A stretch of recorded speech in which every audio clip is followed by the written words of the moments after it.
तो हमारे साथ दो और सेलेक्टेड कैंडिडेट्स हैं, उनसे थोड़ा सा डिस्कशन करेंगे। तो सबसे पहले आप अपना अपना इंट्रोडक्शन दे दीजिए, पहले आप दीजिए। सर मेरा नाम ज्योति है और मैं आगरा की रहने वाली हूँ। मैंने इंटर की थी, इंटर और 10th की थी, अपने गांव के पास स्कूल है मेरा, तो वहाँ से मैंने 2023 में की थी अपना इंटरमीडिएट। उसके बाद मैंने सोचा कि गवर्नमेंट जॉब लेनी है मुझे, तो मैं आई थी। फिर 6 महीने मैंने प्रिपरेशन की उसकी। फिर मैं फर्स्ट अटेम्प्ट पे रह गई थी, फिर मेरा सेकंड हुआ था, तब अभी मैंने किया है। ओके, तो आप डायरेक्ट नील सर एकेडमी में आए थे या फिर आपने पहले और कोई एकेडमी भी देखी थी या रिव्यू करा था, किसी के बारे में सुना था?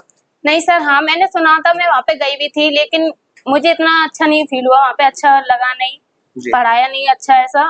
तो मैं फिर यहाँ पे आई थी, मुझे बताया था, मेरे चाचा जी लगते हैं, तो उन्होंने बताया था कि नील सर एकेडमी जाओ तो वहाँ पे अच्छा पढ़ाएंगे। मेरी सिटिंग पोजीशन और हेजिटेशन बहुत थी मेरे अंदर। ओके ओके, तो मैं यहाँ पे आई थी तो सर ने बिल्कुल से क्लियर हो गया मेरा। और क्वेश्चन करेंगे तो सर आप अपना इंट्रोडक्शन। मेरा नाम लाखन करकर है, मैं सैदपुर मद्रास से रहने वाला हूँ। ओके मेरे पिताजी एक प्रॉपर्टी डीलर हैं और मेरी माताजी एक्सपायर हो चुकी है ओके हार्ट फेलियर की वजह से। ओके, और ज्यादा कुछ मेरा बैकग्राउंड है नहीं, बस इतना ही करता हूँ। अच्छा, तो आपके क्या रिव्यूज रहेंगे नील सर एकेडमी के लिए? आपको कहाँ से पता चला इसके बारे नील सर एकेडमी के लिए मुझे कहाँ से पता चला? बेसिकली जो मेरे गुरु हैं, जो मेरे टीचर हैं, उन्होंने मुझे रिकमेंड किया था नील सर के लिए। उन्होंने भी एयरफोर्स की तैयारी की थी और वो नील सर से ही पढ़े थे। में? ओके, तो उन्होंने मुझसे कहा था आंख बंद करके चले जा, ठीक वहीं है, चले जा, वहां तेरा उद्धार हो जाएगा। ओके। ये मैं आज तो जैसा कि आप सब लोगों को कहीं ना कहीं अपने लोगों से ही पता चला है आप दोनों को नील सर एकेडमी के बारे में, तो आप जब यहाँ पे आए, जब आपने माहौल देखा नील सर एकेडमी का, तो क्या कहना चाहोगे उसके बारे में?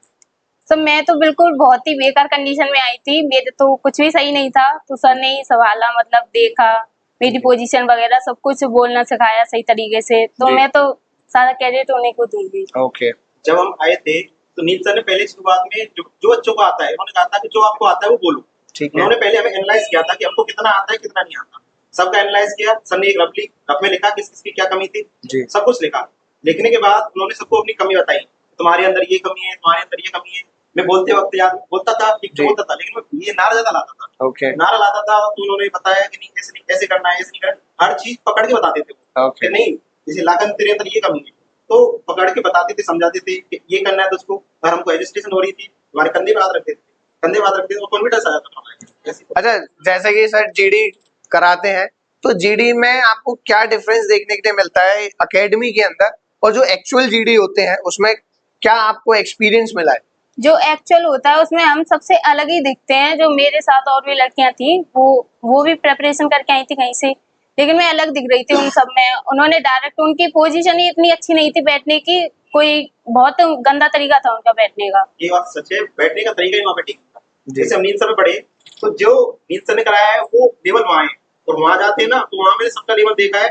जो मैं था और एक मेरे भाई ये भी बैठे हैं, वो हम दो ही थे जो अलग दिख रहे थे, और एक हमारे बगल में राजस्थानी लड़का था, वो अलग दिख रहा था। जैसा होता है ना, first impression is a last Last impression, तो वो चीज आपको आई गेस सर ने पहले ही सिखा दी कि आपको फर्स्ट इंप्रेशन आपका बहुत अच्छा देना है, राइट? फर्स्ट Yes, जो सर ने बताया था, कुछ डायलॉग बताए थे कि ये तुमको बोलने ही बोलने वहाँ पे। जैसे जैसे कि डायलॉग था, जैसे कि एक वहाँ पे हो जाता है, फिश मार्केट हो जाती है जी। तो उस डायलॉग में बताया था सर ने कि जैसे फिश मार्केट हो तो आप उस डायलॉग को चपेट दो।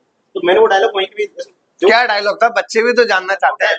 वो डायलॉग था, जैसे कि कोई कर रहा है, excuse me dear friend, I think we are making fish market here, please maintain the decorum, please speak one by one properly. Okay मैंने जैसे ये डायलॉग मारा तो वहाँ आधे लोग समझ में नहीं आया कि मैंने क्या बोला है। ओके जो जो जेसीओ थे उनको समझ में आ गया क्या बोला है। जी। जो लड़का बोल रहे, जो पीर कर रहे थे, प्रेशर कर रहे थे वहाँ पे, उनको समझ में नहीं आया। जी। मैं 2-3 बार बोला फिर उनसे, प्लीज कैरी ऑन, जब जाके बोले। ओके, तो मतलब उस टाइम पे आपका कॉन्फिडेंस तो बहुत अच्छा हो गया होगा। उसी वक्त मेरा टॉपिक था, मुझे समझ में नहीं आया था टॉपिक क्या था। जी। लेकिन जो सर ने डायलॉग बताए थे ना, जी, उन डायलॉग जैसे मैंने बोला, सब बंद हो गए वहाँ पे। हाँ। फिर मैंने ही बोला वहाँ पे। क्या बात है, क्या बात है। ऐसे तो आपका एक्सपीरियंस कैसा रहा है? मेरा भी बहुत अच्छा गया था। 3 टाइम मैंने उसमें पार्टिसिपेट किया था ग्रुप डिस्कशन में। जी। मेरे एक लड़की थी जो मुझे बार बार वो कर रही थी, मतलब डिस्क्वालीफाई, डिसएग्री कर रही थी। ओके तो जो वहाँ पे जज बैठे थे, सर बैठे थे, उन्होंने बोला कि इन्हें बोलने दो, आप डिसएग्री क्यों कर रही हो उन्हें। तो उन्होंने बोला, तो फिर मैं बोली। तीसरी बार उन्होंने नाम लेके बोला था मेरा, चेस्ट नंबर, तो मैंने। चलिए चलिए, तो व्हाट्स योर करियर प्लान्स, दोनों से मैं पूछना चाहूंगा। मेरा career plan first of all तो मैं चाहूंगा कि परमानेंट ही हो जाऊं, ठीक है। परमानेंट हो जाऊं, क्योंकि अब 25% परमानेंट है और हो सकता है कि इस बात वोटिंग के हिसाब से चल रहा है, जो हमारी सत्ता में चल रहा है, जो डेमोक्रेटिक चल रहा है, तो शायद हो सकता है परमानेंट सभी हो जाए।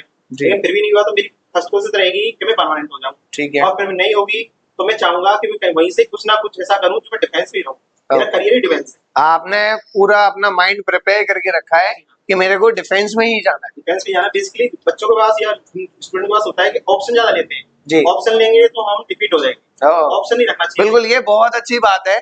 जितने ज्यादा अगर आप लोग ऑप्शंस रखोगे उतना ही आप मात खा जाओगे। जैसे ऑप्शन ले लेते हैं कि नहीं एसएससी से कर रहे हैं तो सीजीएल हो जाएगा, प्लान हो जाएगा, नहीं आपको एक करना है तो उसमें पहले लग जाइए, वो तो जी। बात की बात है, जो नहीं होगा तो जी जी जी। और आपके करियर प्लान्स? सब मैं सेम इन्होंने बोला है वही मेरा है। मैंने सोचा तो नहीं था इसमें कि मैं इसी में जाऊंगी, बट मेरा एग्जाम तो सेम निकला। कैसे हो गया जब आपने सोचा ही नहीं था तो? मतलब सर मैंने इसकी प्रेपरेशन की थी, जी। इसकी नहीं की थी, एसएससी सीजीएल की थी, लेकिन Okay. मेरी तब एज नहीं थी। ओके। तो मैंने इसमें फॉर्म डाला, पहली बार तो रह गई थी मैं, सेकंड बार हुआ मेरा, तो इसी वजह से ओके, तो मेरा हो गया। चलिए चलिए। तो best wishes both of you.